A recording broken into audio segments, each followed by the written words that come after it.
Hola, molt bon dia. Permeteu-me que em presenti breument. Jo sóc en Sicius, autor del blog Hana Monogatari, anime, manga i cultura japonesa en català. I, pels que no em conegueu, permeteu-me que presenti una mica tot el tema del blog. Jo sóc historiador i estic intentant especialitzar-me una mica en tot el que vindria a ser història d'Àsia Oriental. I també, des de fa una mica més d'un any, escric un blog sobre manga, anime i cultura japonesa en català. Llavors, no sóc l'únic blog que hi ha d'aquest tipus. De fet, hi ha un altre blog que es diu Japanium Blog, que també fa articles més curts, i els col·legues també del racó del manga, que fan una espècie de programa de ràdio en el que parlen de manga i anime també en català. Llavors, una mica el projecte del blog és publicar un article cada mes i aquest article analitzar en profunditat alguna obra en concret, alguna temàtica sobre la comunitat otaku, etc. Llavors, una mica el blog va d'això, d'anàlisis en profunditat i des d'un punt de vista més humanístic, cultura japonesa, el manga, l'anime i també temes relacionats amb la història del Japó, que segurament serà l'article d'aquí 2 mesos que faré sobre el moviment legitimista del segle XIX.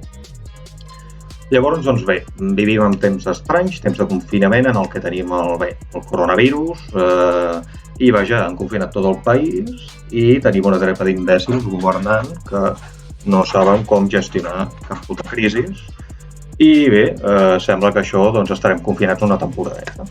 Llavors, per passar aquests dies, una mica la proposta que us faig és 9 recomanacions, o sigui, recomanacions sobre mangas bons que crec que us aniran bé per passar aquests dies del confinament i, molt bones històries que podeu disfrutar per llegir, amb les que també podreu aprendre molt. Llavors, no m'allargo més i començaré a presentar-vos les diferents obres. La primera que m'agradaria parlar és una de molt canyera. M'agradaria començar amb canya forta i començarem amb Takahiro de Takahiro i Tetsuya Tashiro. Aquesta obra és una de les obres més impactants que hi ha del shonen i de la fantasia obscura dins del manga i de l'anime. I llavors és un manga d'uns 15 volums que realment està molt i molt bé. Llavors, us presento una mica la història de Kamega Kill. La història de Kamega Kill gira al voltant de Tatsumi, que és el protagonista, que és la història se situa en un imperi que està en plena decadència, un imperi que té més de 1000 anys i que està en plena decadència. Llavors, en aquest imperi la corrupció ha podrit fins a l'últim racó de la societat i amb la decadència de l'imperi, totes les zones rurals de l'imperi han entrat en una pobresa extrema i també moltes zones de la capital imperial. Llavors, un noi de camp, en Tatsumi, decideix anar-se'n cap a la capital i començar a investigar tot el que seria primer vol investigar què passa a la capital imperial i sobretot vol, bàsicament, allistar-se a l'exèrcit i guanyar calés per treure el seu poble de la pobresa. Però pel mig descobreix que la capital imperial està absolutament podrida, que els seus membres es dediquen a la corrupció, la tortura, l'extorsió, el xantatge sexual, etc.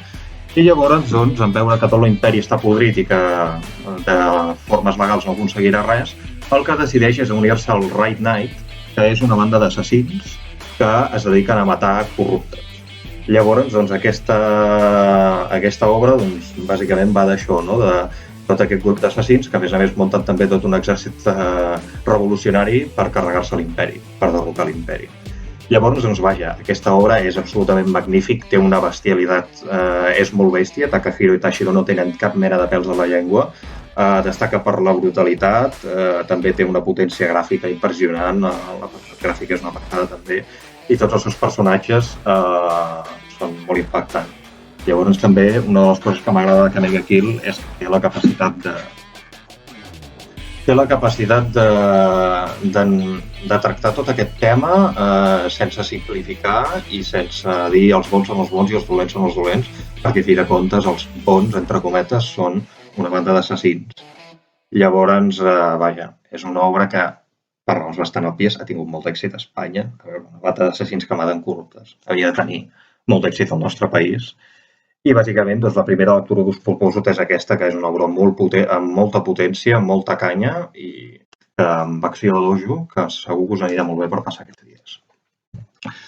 Llavors, seguint amb aquesta línia una mica canyera, m'agradaria presentar-vos una de les obres fosques i, de passada, un dels autors més interessants dels últims anys, que és Uzumaki. L'obra és Uzumaki i l'autor és Junji Ito.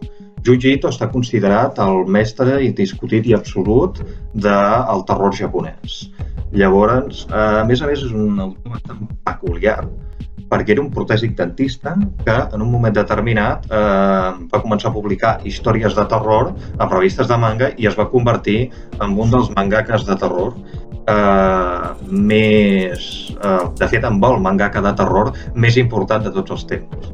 Llavors, doncs, aquest sinistre protèsic ha fet tota una sèrie d'històries de terror que veuen d'una mica les fonts de terror de la literatura del segle XIX i llavors han aconseguit realment crear una obra impactant amb més de 130 relats curts i diverses obres llargues. I d'entre les obres llargues destaco aquesta, que és Uzumaki, que es va editar ara fa un parell d'anys, crec, aquí a Espanya. I llavors, doncs, Uzumaki, bàsicament, Junji Ito aquí juga una mica amb tot el que vindria a ser l'espiral. Per què l'espiral? Una de les coses que se'ns ensenya al principi quan aprens a dibuixar és que hi ha tota una sèrie de composicions que provoquen emocions. Per exemple, una composició plana genera calma amb l'espectador, una composició vertical pot generar solemnitat o importància, una en diagonal dinamisme, i la de l'espiral provoca una sensació de caos i d'incomoditat. Llavors, Junji Ito juga amb aquesta idea del caos i de la incomoditat per crear una història en un poble en el que les relacions socials giren en espiral, totes giren en espiral i la gent també comença a girar en espiral i juga amb aquesta idea de l'espiral i el caos per crear un ambient de terror en el que tot es va recarolant cada vegada més. És una obra molt impactant, un totxo de 600 pàgines, que us juro que val molt la pena de llegir. I ara, hem estat veient molta canya i, potser relaxar-se una mica, tot i que el personatge del que parlarem no és menys excèntric que l'autor del que parla ara. L'obra del que vull parlar és una biografia, i de fet una de les biografies més interessants del manga dels últims anys, que és Hokusai, de Shotaro Ishinomori. Hokusai va ser el gran pintor d'aquest emblemàtic quadre, que és la Gran Onada de Kanagawa, i de fet va ser el gran pintor del Japó tardofeudal i del tombant de l'era moderna. De fet, Hokusai va morir quan ja s'havia hagut la restauració Meiji i començava a haver-hi ja començava ja Japó a entrar amb la industrialització i amb la modernitat. Llavors, aquest pintor, conegut com el vell pintor goig, va canviar 80 vegades de domicili, va canviar 32 vegades de nom, per tant, imagineu-vos quina mena de personatge devia ser, i va ser un dels pintors més importants del que se'n diu la tècnica de l'ukiyo-e, que és una tècnica amb la qual es pinta una espècie d'aiguada amb tinta ràpida, per dir-ho d'alguna manera, i llavors aquest curiós artista, doncs, durant els seus anys de vida, va conèixer un personatge molt interessant. I llavors aquí el gran mestre clàssic del manga, Shotaro Ishinomori, li va dedicar aquesta biografia en forma de manga de 600 pàgines. Llavors jo recomano moltíssim Hokusai, recomano moltíssim, perquè és un manga genial, a més, gràficament es veuen molt bé tots els processos mentals i les històries que li passen a Hokusai, i realment és un manga magnífic, tot i que es va editar fa molts anys i encara es pot trobar per internet i per l'FNAC, vull dir que en aquest sentit no tindreu gaires problemes. I ara hem estat parlant d'una història de tombants entre la modernitat i les eres feudal i l'era antiga, i això ens enllaça amb la següent història de la que us vull parlar, que és un manga interessantíssim, que també és una bona idea per descobrir aquests dies l'antropologia. El manga del que us vull parlar és Braid Stories, de Kaoru Mori. Llavors, Braid Stories ens situa a l'estepa túrquica, a l'estepa d'Àsia Central, i bàsicament el manga se centra en la història de les dones que vivien a l'Àsia estepària al tombant del segle XIX, o sigui, les dones de les tribus nòmades de l'Àsia estepària. Llavors, doncs, la història comença amb aquesta noia, la Mira, que es casa amb un noi més jove que ell, que és en Kaluk, i la unió de les dues famílies i tota la història que surt a partir d'aquí. Llavors és com la vida d'aquestes tribus nòmades va canviant amb el tombant de la modernitat i com les dones comencen a obrir-se pas en aquesta societat on de fet ja tenien molt de protagonista i eren molt treballadores. Llavors, doncs, aquest manga, per reivindicar la posició de la dona, que és increïble, també té un apartat gràfic increïble i a més està molt i molt ben documentat pel que fa a tota l'antropologia d'aquestes tribus i l'apartat artístic, com podeu veure en el vídeo, és absolutament bestial, és una obra increïble. Llavors, doncs, és una obra de 10 volums, això sí, cada volum és molt curt, però us recomano moltíssim que descobriu perquè primera descobrireu l'antropologia i és una obra, repeteixo, apartat artístic, apartat gràfic, apartat de guió absolutament genial, que, vaja, no us podeu perdre de cap de les maneres. I a més també és una reivindicació de totes les dones fortes de cultures, diguéssim, que han estat tradicionalment oprimides. I parlant de dones fortes, crec que difícilment podríem parlar de dones fortes sense parlar d'Arte de Kei Okubo. Aquest manga, l'únic problema que tenim és que no està editat al nostre país. Llavors, doncs, sapigueu que està editat a França per Comico Edition, però també està editat a Itàlia, no recordo per quin editorial. El francès, vaja, és un idioma relativament fàcil i l'italià tampoc és complicat. Llavors, vaja, molta gent ha estudiat francès, per tant també llegir manga en francès crec que és una bona manera de reenganxar amb el francès. I per què dic que aquesta és una història de dones fortes? Doncs bé, dic que és una història de dones fortes perquè Arte tracta d'una noia que s'autoanomena Arte i ens situa a la Florència del planíssim renaixement del segle XVI. Llavors, doncs, en aquesta història hi ha una noia cortesana que es diu a ella mateixa Arte perquè li encanta l'art i tot el que suposa practicar-lo i aprendre. Però ella vol dedicar-se professionalment a l'art, però es troba amb el món misògin i masclista de la Itàlia d'inicis del segle XVI. Llavors, doncs, comença a intentar obrir-se pas en el món de l'art, però no troba cap mestre ni cap taller que la vulgui pel fet de ser dona. Fins que al final troba un excèntric pintor amb el que comença una curiosa relació i ell accedeix a ensenyar-li a aprendre, accedeix a ensenyar-li tot el que és el món de l'art i de l'art renaixentista. Llavors és una obra fantàstica perquè primera ens situa a la Itàlia del segle XVI, una documentació i una investigació absolutament genial, coneix tots els mètodes artístics de l'època i, a més, l'art és un personatge femení absolutament increïble i molt fort i, vaja, és un manga molt recomanat per la igualtat de gènere, també, que, vaja, no ens hem d'oblidar que fa una setmana o dos, bueno, una setmana i pico va ser el 8 de març, per tant, és una molt bona oportunitat també per reivindicar mangas amb dones fortes i crec que Arte de Kei Okubo és un dels millors mangas que podeu agafar en aquest sentit. A més, el nom d'Arte també li escau perquè l'apartat artístic de Kei Okubo és absolutament bestial. I bé, continuem amb un manga. Ara ens posem ja amb una tessitura una mica més calmadeta. Estàvem una mica, però ara m'agradaria parlar de mangas una mica més amb una sensibilitat i amb un art una mica més personal, intimista, i de fet aquestes últimes obres van d'un to ja molt més intimista. I m'agradaria parlar d'un manga que crec que és molt interessant, tant per petits com per grans, que és La pequeña forastera Siu Larun. Aquest curiós manga és d'un autor que es diu Nagabe i l'edita ECC Ediciones, que de fet diversos dels mangas dels que us he portat són de ECC Ediciones, perquè és una editorial que edita manga molt independent i edita títols realment molt i molt interessants. De què va La pequeña forastera Siu Larun? Bàsicament va d'un món en el que hi ha dos països, el de l'exterior i el de l'interior. El de l'interior hi ha els humans i el de l'exterior hi ha els éssers de l'exterior, que són uns éssers maleïts que si toquen et converteixes en un d'ells, que són una espècie d'éssers monstruosos de color negre que no tenen cap dels sentits actius excepte la vista i l'audio. I són quasi com morts en vida. Llavors, els éssers aquests, tot i així, tenen una capacitat plena de raó i de tot, per tant, és la història aquesta, i és la història una mica de tot el racisme que hi ha entre el país de l'exterior i el país de l'interior, sobretot des de l'interior cap a l'exterior, des dels humans cap als éssers de l'exterior. I és la història d'un ésser de l'exterior que decideix criar aquesta nena I bàsicament és la història de com decideix criar la nena, que per ser la nena és adorable.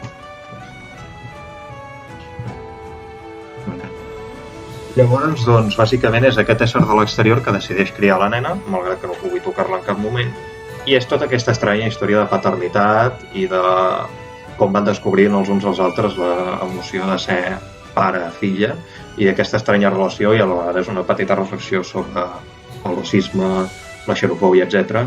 I també és molt bonic perquè l'apartat artístic és quasi com un poemari, és quasi com un poema gràfic. Alguns crítics han parlat d'aquest manga com si fos un poema gràfic. I és, repeteixo, una obra preciosa que us recomano molt que descobriu. A més, en Nagaba és un autor molt jove, de 22 anys, i jo el vaig veure al Saló del Manga d'aquest any passat i realment va ser molt bonic. Va ser aquest any passat o l'altre? No, l'altre any. O sigui, l'any passat. O sigui, no el Saló del Manga d'aquest any, sinó de l'any passat. Bé, total.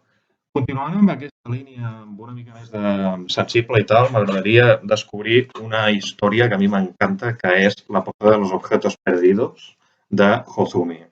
Hozumi és una autora molt interessant dins del panorama del manga independent perquè ha fet obres molt interessants com Ristorante Paradiso o també ha fet La Víspera de la Boda. Espera, no vull cagar-la, no, perdó, ha fet Sayonara Soichier i La Víspera de la Boda. Ristorante Paradiso és de la... com es diu? Bueno, una altra autora. Llavors, doncs, aquesta autora és molt interessant perquè fa obres en plan molt de relacions humanes, aquest savoir-faire que tenen els japonesos a l'hora de tractar les emocions, les petites coses del dia a dia, etc. Llavors, doncs bé, el manga de La Posada dels Objetos Perdidos està molt bé i va de, bàsicament, una fonda on hi arriba gent que no sap ben bé com hi arriba i els porta un senyor que es diu Matsuura, que tampoc sabem ben bé qui és, no us vull fer spoiler, i llavors doncs, en Matsuura porta la gent allà a la posada i en allà, a la fonda, i en allà hi ha la Saki, que és la que porta la fonda. Llavors, doncs, la història gira una mica entorn a tot el que és... com arriben aquesta gent a la fonda i en aquesta fonda es diu la fonda dels objectes perduts perquè hi pots trobar tot allò que has perdut en vida. Sigui un objecte, sigui una persona, sigui el record d'alguna cosa, una obra que vas escriure, etc. I és la història de com la Saki va coneguent a tota aquesta gent i els ajuda a trobar allò que han perdut en vida i com van sortint totes les històries íntimes i personals de la gent que ha passat de les seves vides i tot plegat. El més interessant és que també la gent de la fonda també estan allà perquè han perdut alguna cosa en vida i són els que no aconsegueixen trobar-lo i s'estan anant a la fonda fins que no aconsegueixen trobar allò que han perdut en vida. Llavors, la Saki i en Matsuura, que són els protagonistes, també han perdut alguna cosa en vida i no us dic el que és, però ho hauran de trobar en algun moment. És una obra preciosa, molt intimista, només 3 volums, es llegeix ràpid i de veritat que no us decepcionarà perquè em sembla una obra absolutament preciosa. I ja que estem en un tema sensiblero, ara toquem una mica i parlarem de Bloom Into You de Nio Nakatani. I de passada, pels que no estigueu gaire familiaritzats amb el món del manga, Bloom Into You és en Yuri, això vol dir un romanç, una història d'amor entre 2 noies, i pels que no conegueu el món del manga, sapigueu que el tema LGTBI està molt al dia dins del mundillo del manga i hi ha realment gèneres sencers dedicats a històries d'amor entre 2 homes, històries d'amor entre 2 dones, tot el que és sexualitat no normativa, etc. I llavors, doncs, vaja, és molt interessant perquè també teniu moltes històries d'amor tractades amb molta sensibilitat i sense gaires collonades amb tot el tema de LGTBI. Llavors, doncs, aquí us en vull portar una que m'agrada molt perquè és Bloom Into You de Nio Nakatani i bàsicament la història ens parla de la Yu, que és aquesta noia a la qui li encanta llegir mangas shoujo, és a dir, mangas d'amor, una mica mangas romàntics, mangas d'amor, etc. Però es troba amb que, tot i que li encanten les cançons d'amor, les històries d'amor, etc., veu que no és capaç de sentir l'amor i veu que és incapaç de sentir res per ningú. Fins que un dia se li declara la presidenta del Consell Estudiantil, que és la Touko Nanami, i li diu que està perdudament enamorada d'ella. I llavors doncs, ella accepta continuar aquesta relació encara que no li correspongui. I és la història de com la Yu intenta enamorar-se de la Touko, mentre que la Touko intenta negar qui és en realitat. Llavors m'agrada perquè aquesta història va molt més enllà del típic amor adolescent, etc., sinó que tracta en plan històries molt profundes d'elles dues i de la seva relació i bueno, també tracta el tema del despertar de la sexualitat, tot el tema de el que és a vegades ser LGTBI en plan trobar-te segons quins comportaments, però no se centra tant en el tema de la lluita, sinó en el tema de la relació entre elles dos i sobretot una mica el tema d'aquesta relació de mitges veritats que, vaja, no acaba de ser del tot sincera i m'agrada perquè tracta l'amor d'una manera molt sensible i molt interessant i va molt més enllà d'això del típic amor adolescent. I finalment m'agradaria acabar amb una de les obres que jo trobo que hauria de ser de lectura obligatòria a tots els instituts, a totes les escoles, a tot arreu hauria de ser de lectura obligatòria, que és Mi experiencia lesbiana con la soledad, de Kabi Nagata, i Diario de intercambio conmigo misma, que són la trilogia, els 3 mangas de la Kabi Nagata. Diario de intercambio de Mi experiencia lesbiana con la soledad i Diario de intercambio conmigo misma 1 i 2. Llavors, doncs bé, Mi experiencia lesbiana con la soledad va bàsicament de l'autora, és una autobiografia de l'autora, on ella explica que ha patit depressió durant més de 10 anys i està fins als collons d'estar tombada del llit i trista sempre. Fins que decideix doncs, començar a aixecar-se del llit i intentar treure's de sobre la depressió. I ella t'explica com funcionen tots els processos mentals de la depressió i com és superar-ho. I bàsicament és la història de com ella a poc va superant la depressió i es va fent conscient de tots els mecanismes que l'han oprimit durant tots aquests anys, no? Està molt bé perquè, primera, no és una història dramàtica, ni molt menys, perquè la Kabi Nagata el que té és que ho fa tot d'una manera super desenfadada. I en part aquesta autora m'agrada per això, perquè no li posa dramatisme, t'explica els processos mentals i t'explica la depressió fins i tot amb un cert humor, però molta gent ha coincidit, que de fet van fer un programa Salvados, i van coincidir molta gent que tenia depressió que era la millor explicació que mai ningú havia fet del que significa tenir depressió. Llavors crec que també, per una banda, és una manera increïble d'acostar la depressió a tothom i de com els passos per arribar a superar-ho. I també crec que és molt interessant perquè, vaja, és un estil descarnat i a la vegada super desenfadat en el que explica tot això. I també crec que va molt bé perquè veus tots els processos tòxics que tenim de funcionar de la ment i també crec que és un manga que en certa manera és molt terapèutic. I bé, doncs aquests serien els 9 mangas que us recomano per passar aquests dies del coronavirus. No sé quan s'allargarà tot això, perquè possiblement el confinament aquest s'allargui, no ho sé. Però almenys, vaja, espero que us agradi, que us hagi agradat això i que, vaja, almenys tingueu tot això per llegir, per entretenir-vos, per aprendre i per viure el món de les lectures. Això, òbviament, és una llista superpersonal, per tant, que aquí cadascú podria posar-hi els seus mangas. Si voleu, podeu comentar això. I bé, això seria tot.